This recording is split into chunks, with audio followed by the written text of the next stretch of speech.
গণভবন দখল করতে হবে, জনগণের গণভবন জনগণের কাছে ফিরিয়ে দিতে হবে ইনশাআল্লাহ।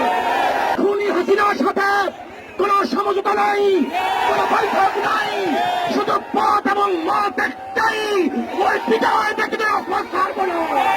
আমরা যাবো ইনশাআল্লাহ। যতদিন পর্যন্ত শেখ হাসিনার পদত্যাগ না হবে ততদিন পর্যন্ত রাজপথ ছাড়বে না ইনশাআল্লাহ। আমি আর্মি থেকে বলতে চাই, পুলিশ থেকে বলতে চাই, জনগণের টাকায় বুলেট যেন জনগণের বুকে বিদ্ধ না হয়। কেউ ঘরে থাকবেন না, যদি মরার জন্য হই আমরা কেউ বলবো না, আর বাঁচার জন্য বিচ্ছিন্ন থাকি আমরা কেউ বাঁচতে পারবো না।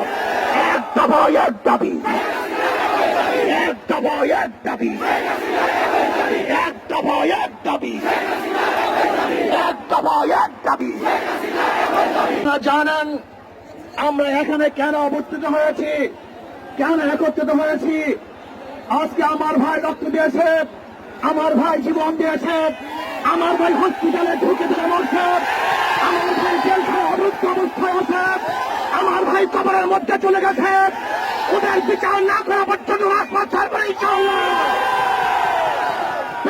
আমার খুনি হাসিনার সাথে কোন সমঝোতা নাই, কোন বৈঠক নাই, শুধু পথ এবং মত একটাই, ওই বিদায় ব্যক্তিদের অপরাধ ছাড়ব না। আমরা যাবো ইনশাআল্লাহ।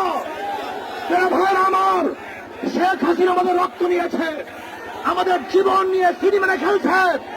আমি প্রশাসনের ভাই থেকে বলতে চাই, আমি আর্মি থেকে বলতে চাই, পুলিশ থেকে বলতে চাই, জনগণের টাকায় বুলেট যেন জনগণের বুকে বিদ্ধ না হয়। আপনারা জনগণের পাশে থাকবেন। ইসলামী আন্দোলন বাংলাদেশ এরশাদ চরমনাই প্রথম থেকেই ছিল, আছে, থাকবে ইনশাআল্লাহ।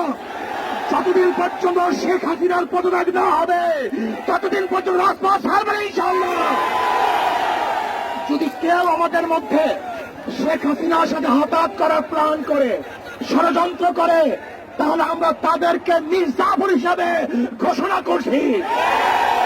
শেখ হাসিনার সাথে কোনো বৈঠক নেই, কোনো আলোচনা নেই, শুধু দাবি একটা, দাওয়া একটা, ওই গণভবন দখল করতে হবে, জনগণের গণভবন জনগণের কাছে ফিরিয়ে দিতে হবে ইনশাআল্লাহ।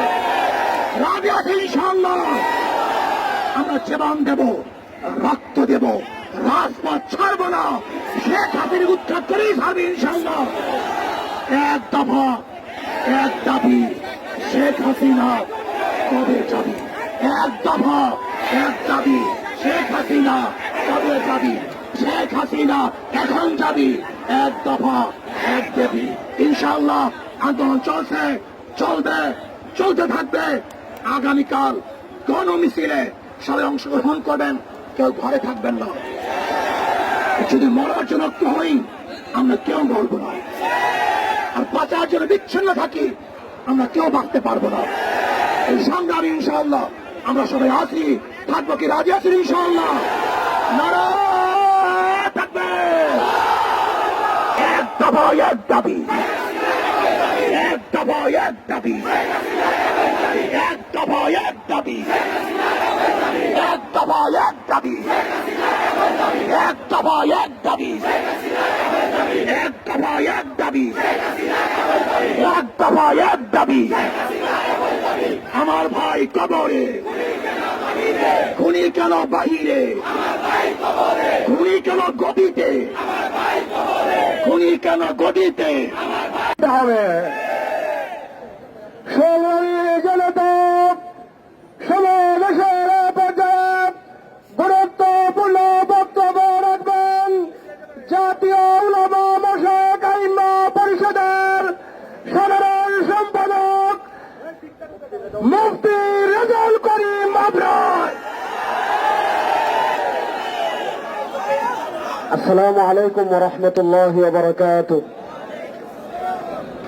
আমাদের ইতিহাস বলে আমরা যখন মাঠে নেমেছি, ইস্ট ইন্ডিয়া কোম্পানি আমাদের সাথে পারে নাই। ইস্ট ইন্ডিয়া কোম্পানির বিরুদ্ধে আমরা লড়াই করেছি। 180 বছর ইস্ট ইন্ডিয়া কোম্পানিকে পিটিয়ে আমরা বিদায় করেছি। পৃথিবীর কোন পরাশক্তি মজলুম জনতার সাথে লড়াই করে পারে নাই, আওয়ামী লীগও পারবে না ইনশাআল্লাহ। আমরা ছাত্রলীগ, যুবলীগ, আওয়ামী লীগের ভাইদেরকে বলবো, তোমাদের নেতাদের বিদেশের ভিসা আছে, তারা কিন্তু অলরেডি পলায়ন করা শুরু করেছে, তারা দেশ ছেড়ে বেগম পাড়ায় চলে যাবে। কিন্তু তোমাদের কোনো বেগম পাড়া নাই, তোমাদের ব্যাংক ব্যালেন্স নাই, তোমাদের টাকা নাই। এই দেশের মানুষের সাথে তোমরা যদি বসবাস করতে চাও, তাহলে এই দেশের মুক্তিকামী মানুষের সাথে তোমরা মাঠে নেমে আসো। এই দেশের মানুষ ব্রিটিশদেরকে যেভাবে পরাজিত করেছে, তোমাদেরকে দেশ থেকে বের করে দিবে ইনশাআল্লাহ। সময় এসেছে, আমি বাংলাদেশের মুক্তিকামী মানুষদেরকে বলতে চাই, এখন আর আমাদের কোনো পরিচয় নাই। সব পরিচয়কে পায়ের তলায় পিষ্ট করে এবারে আমাদের পরিচয়, আমরা আলেম বলি, জনসাধারণ বলি, কৃষক বলি, চাকরিজীবী বলি, আমাদের সবার এবারে সংগ্রাম হবে ইনসাফ এবং ন্যায়ের বাংলাদেশ প্রতিষ্ঠা করা। ইনসাফ এবং ন্যায়ের বাংলাদেশ প্রতিষ্ঠা করার জন্য, পীর সাহেব চরমনায় হককে শক্তিশালী করার জন্য আমাদের নেতৃবৃন্দের ডাকে যদি রক্ত দেওয়ার প্রয়োজন হয়, আমরা রেডি আছি তো ইনশাআল্লাহ। ভাই একটা কথা বলি, আমরা আওয়াজ পাচ্ছি পিছনে বোধহয় কেউ গাছের ডাল ভাঙছেন। খবরদার, কোন গাছের ডাল কেউ ভাঙবেন না, কোন গাছের ডাল কেউ ভাঙবেন না। যদি আমাদের এই নির্দেশ না মানেন, আমরা ধরে নেব যে আপনারা আমাদের এই প্রোগ্রামে হয়তো বিশৃঙ্খলা সৃষ্টির জন্য এসেছেন। কেউ এই গাছের ডাল ভাঙবেন না।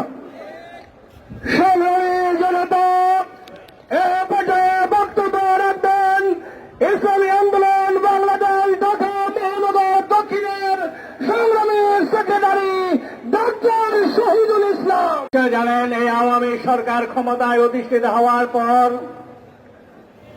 প্রথমে বাংলাদেশের মানুষের ভোটের অধিকার হরণ করেছে, অন্ন বস্ত্র বাসস্থান শিক্ষা চিকিৎসার অধিকার হরণ করেছে, মানুষের মৌলিক অধিকারকে তারা ভূলণ্ডিত করেছে। জনগণ তুষের আগুনের মতো জ্বলছিল।